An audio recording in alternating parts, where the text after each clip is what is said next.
2026-এর বিধানসভা নির্বাচনে নন্দীগ্রামে তৃণমূল কংগ্রেসের প্রার্থী কে হবে নন্দীগ্রামবাসী তথা তৃণমূল কংগ্রেসের কর্মী সমর্থক যথাসময় জানতে পারবেন।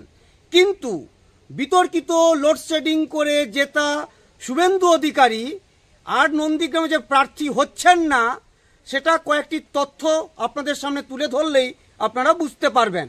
শুভেন্দু অধিকারী যে বুথের ভোটার, সেই নন্দনায়কবাড়, সেই বুথের লাস্ট নির্বাচন কোঅপারেটিভ, সেখানে তৃণমূল কংগ্রেস জিতেছে, বিজেপি হেরেছে।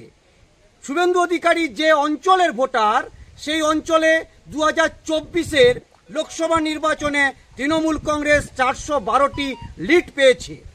শুভেন্দু অধিকারী যে পঞ্চায়েত সমিতির ভোটার, সেই পঞ্চায়েত সমিতিতে তৃণমূল কংগ্রেস জিতেছে, বিজেপি হেরেছে।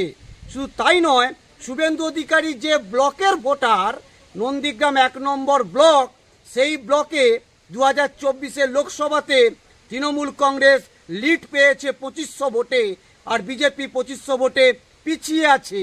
এই তথ্যগুলো বলছে শুভেন্দু অধিকারীর শেষের কবিতা শুরু হয়েছে।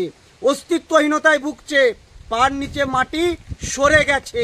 সুতরাং বিজেপি ভাবুক কাকে প্রার্থী করবে। ওনার সহোদর, যিনি সকাল থেকে মদ দিয়ে ব্রেকফাস্ট করেন, আর মদ দিয়ে উনি লাঞ্চ করেন, আর মদ দিয়ে উনি ডিনার করেন, তাকে দাঁড় করাবেন না ভাড়া করে কাউকে নিয়ে আসবেন, সেটা সময়ের অপেক্ষা। বাপ্পাদিত্য গর্গ, নন্দীগ্রাম 1 নম্বর ব্লক তৃণমূল কংগ্রেস কমিটির সভাপতি।